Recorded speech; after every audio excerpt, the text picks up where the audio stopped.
আমি এমন কিছু মানুষকে চিনি আমার আত্মীয়দের মধ্যেই, যারা বাবার খিটখিটে মেজাজের জন্য বাবা মাকে ত্যাগ করে দিয়ে অন্য স্টেটে পালিয়ে গেছে। আবার কেউ কেউ মায়ের খিটখিটে মেজাজের জন্য মাকে ত্যাগ করে দিয়ে অন্য দেশে পালিয়ে গেছে। কিন্তু সেখানে দাঁড়িয়ে আমাদের প্রত্যেকের জীবনেই বাবা মাকে নিয়ে অনেক রকমের সমস্যা থাকে। বাবা মার সাথে হয়তো প্রচুর রকমের ঝগড়াও হয়, কিন্তু বাবা মাকে ফেলে রেখে পালিয়ে যাওয়াটা সলিউশন নয়। আজও আমার অঞ্চলে একজন মহিলা আছেন, বয়স্ক মহিলা, যিনি গাছতলায় পড়ে থাকেন এবং মন্দির চত্বরে মন্দির কমিটি তাকে আশ্রয় দিয়েছে। সে ওখানে বৃষ্টি বাদলা বা শীতের দিনকে গিয়ে আশ্রয় নিয়ে থাকেন, কারণ তার ছেলে আর মেয়ে বাইরে থাকে।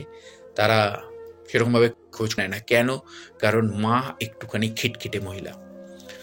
তো এইগুলো আমরা বাস্তবে দেখি এবং সেই গল্পকে এইরকমভাবে প্রেজেন্ট করলো রাজ চক্রবর্তী 2024-এ দাঁড়িয়ে। যখন ছবির ট্রেলার লঞ্চ করেছিল বা যখন ছবিটা নিয়ে আলোচনা হচ্ছিল, তখন অনেকেই বলছিল 2024-এ দাঁড়িয়ে 90-এর দশকের অঞ্জন চৌধুরীকে নিয়ে আসলে কি হতো না? আরে ভাই, এরা এখনো বোঝে না যে এই ব্যাপারটা একই রয়ে গেছে। এমন অনেক বেঈমান সন্তান আছে যারা বাবা মাকে ছুঁড়ে ফেলে দেয় আস্তা করে, যারা বাবা মাকে নিয়ে ভাবিত নয়। বাবা মার বিপদের দিনে বাবা মার পাশে গিয়ে দাঁড়ায় না। বাবা মা অসুস্থ হলে বাবা মার ট্রিটমেন্ট করায় না নিজের 1000 টাকা থাকতে। আবার এমনও সন্তান আছে যারা নিজেকে দাওতে লাগিয়ে দেয় বাবা মার ট্রিটমেন্ট সঠিকভাবে করতে, সেখানে হয়তো বাবা মা সেই সন্তানকে বোঝেই না। তো এক্স্যাক্টলি দুটো দিকই আছে। সেই দুটো দিক নিয়ে আমি এখানে আর কাটাছাড়া আলোচনা করলাম না।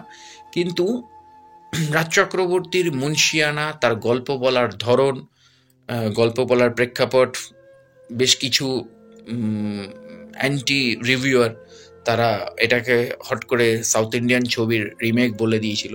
আর যদি সাউথ ইন্ডিয়ান ছবির রিমেক বা কোনো ছবির রিমেকও হয়, বাঙালিয়ানা কালচারে রাজ চক্রবর্তী যে কত বড় খেলোয়াড়, সেটা প্রেম আমার দেখলেই বোঝা যায়।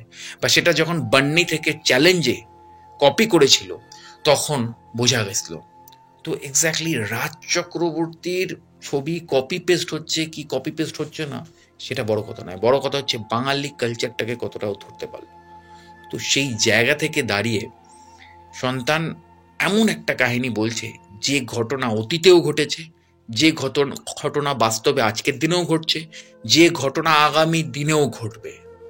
এই সমাজ পরিস্থিতি পরিবর্তন হবে না এবং কিছু কিছু বেঈমান সন্তানের জন্য এই ঘটনা, এই প্রেক্ষাপট, এই পরিস্থিতি চলতেই থাকবে।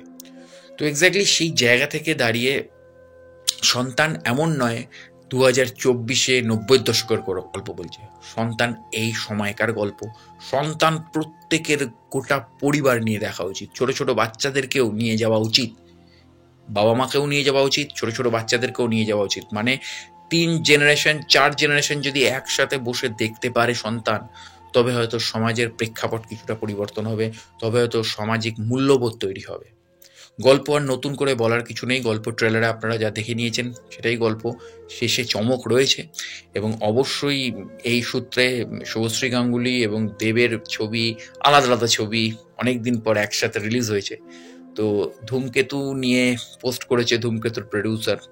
ধূমকেতু একটা মাচ অ্যাওয়েটেড সিনেমা, যেটা বহু বছর ধরে বাক্সবন্দী হয়ে পড়ে রয়েছে আইনের ফাঁসে। সেই ছবি রিলিজ করলে সবাই আনন্দ পাবে, কারণ ধূমকেতু দেখার জন্য আমিও মুখিয়ে রয়েছি। কেন, কৌশিক গাঙ্গুলির অন্যতম একটা সেরা ছবি, কৌশিকদা বলেও ছিল এটা। এবং ধূমকেতুতে আরও অনেক ব্যাপার রয়েছে, সেগুলো আমি পরে কাহিনীতে বলবো। তো এক্স্যাক্টলি সেই জায়গা থেকে দাঁড়িয়ে সন্তান সবাই মিলে দেখুন। এবং বাংলা ছবির জয় জয়কারের দিন, একটার পর একটা রেকর্ড হয়েছে খাদানকে নিয়ে, সন্তানকে নিয়েও। হ্যাঁ, হয়তো সিনেমা হল এদিক ওদিক হয়ে গেছে কিছু কিছু ক্ষেত্রে, কারণ অলরেডি পুষ্পা 2 চলছে, কিন্তু সেখানে দাঁড়িয়েও বাংলা ছবি যে তার বিজয়কে তো নড়াতে পারলো, এটার জন্যই প্রত্যেককে কর্নিশ, সেটা দেবকে হোক, সেটা রাজ চক্রবর্তী হোক, সেটা সুরেন্দ্র ফিল্মস হোক, সেটা SVFকে হোক, বা সেটা ফ্রেন্ডস কমিউনিকেশন চালচিত্র টিমকে হোক, বা সেটা স্বপ্নময় 5 নম্বর স্বপ্নময় লেন মানসীদিকে হোক। তো অবশ্যই জুড়ে থাকুন আমার চ্যানেলের সাথে। দেখা হচ্ছে পরের ভিডিওতে। নমস্কার।